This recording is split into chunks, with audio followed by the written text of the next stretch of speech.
How's it going, Bionics? My name is the RalphonicTheRandomBionic. Now here with another video of me answering to all your frequently asked questions you have posted on my Instagram post.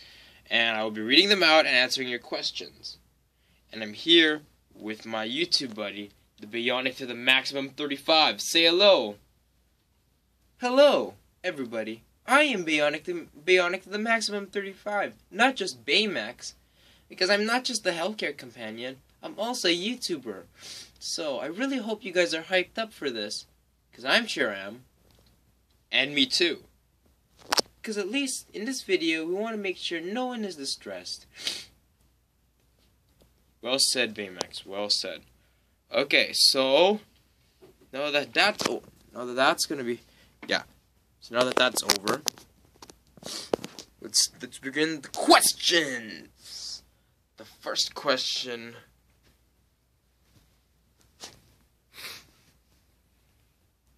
The first question is from Arthur Wongs. Arthur Wongs. He asked me why. He asked me this. Why are you so good at the saxophone? He plans on playing it next. I plan on playing it next year, which is him, and would like some tips. Well, I have so many tips to show you. I can list countless amounts of tips. Okay, I'll start off with the first tip. I won't be able to get my saxophone, but the first tip is you gotta have a willingness to learn. You have to be able to accept the mistakes and you have to have the willingness to learn. You have to have the knowledge. You have to have the skill and the talent too. And you have to be willing to make mistakes along the way, because no matter how good you are, you will tend to make mistakes along the way.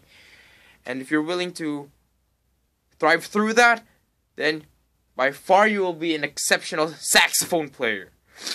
Another tip that you must understand is that whenever your stance is what is important as well. You need to be able to play your saxophone with an appropriate stance so that your back will not get affected and your position will not get affected, as well as the performance of the sax too. If you don't stand properly, your posture will not be proper, and you might be blowing the saxophone too hard, or you might be putting the nose piece too close to your mouth, and you might even damage the nose piece, and you will also lose lung capacity. Another tip is do not sit in a chair, as it will affect your stance and posture. Always stand up so that your posture will be perpendicular too. And it will definitely enhance your performance. Another tip is do not blow hard. It will just waste your lung capacity, and you won't have any more lung and air capacity, and you won't be able to have any more air capacity to play other notes. Thus meaning that you have to keep breathing to gain more air capacity. So don't blow too hard, blow lightly, so you also don't clog the saxophone, dirty up the saxophone with too much bacteria. And that's pretty much it. Just maintain a good posture, make mistakes sometime, learn from them. You have a willingness to learn and maintain your posture, and that's it. Next question from Self. He asks me, why am I so talented? The reason why I'm being talented is not because I'm born, it's because you have a willingness to learn and to apply the skill with determination, passion, and hard work and effort. I put in all the effort, the hard work, and the determination to learn into those talents, which is why I'm able to do well in exceeding the performance of these talents, because I have a willingness to learn, and I'm able to successfully put my knowledge, put my skill and heart and effort to it, which is why you're very good. What you have to just do is just be yourself, have a good understanding, and at the best of your capacity, carry out the talent that you have just learned. That's how you become very talented. The best Justin. He asks if there is any way to improve the magnificent pudding dab. Well, one of the best ways, without having to change the dance move, is to add some footsteps. Maybe add these footsteps.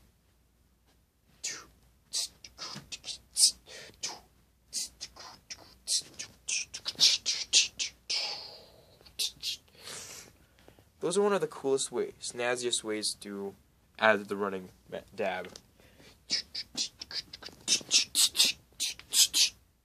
There you go. That's how you improve the magnificent running dab.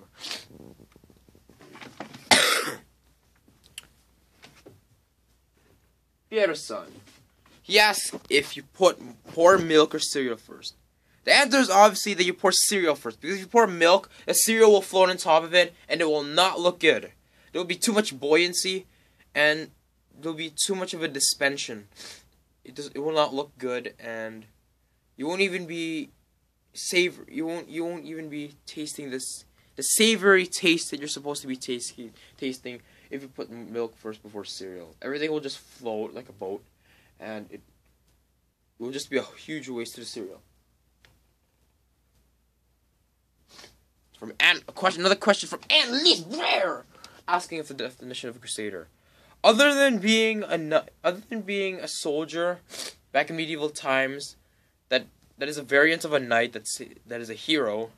Being a crusader in Holy Cross means that you need to be yourself, have the determination, be an inspiration, have a willingness to learn, having the guts to learn from your mistakes, and having the guts to ask for help, and to also touch the heart, make someone happy, and help others too. Be an inspiration, be a worldwide change.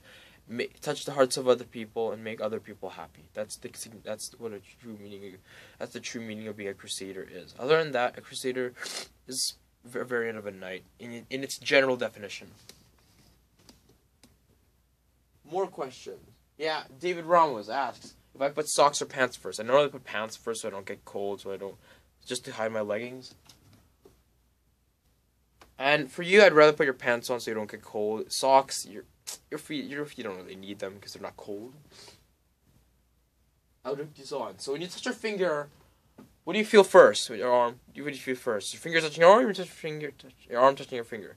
In my opinion, you'd feel your finger touching your arm first, because the amount of force that is applied into the touch will directly spread faster than when the arm contacts with the finger.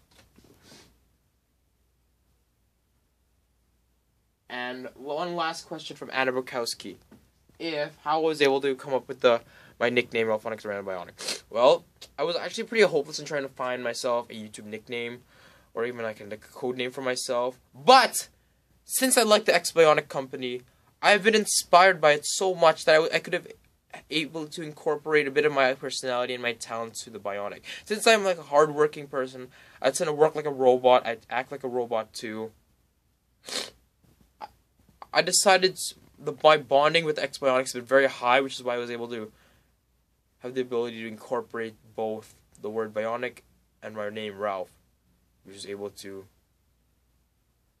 turn it to Ralphonic. And since I'm a random person, my personality seems to be random. I refer to myself as the Random Bionic, which is why I was able to get my aliases, the Ralphonic, the Random Bionic.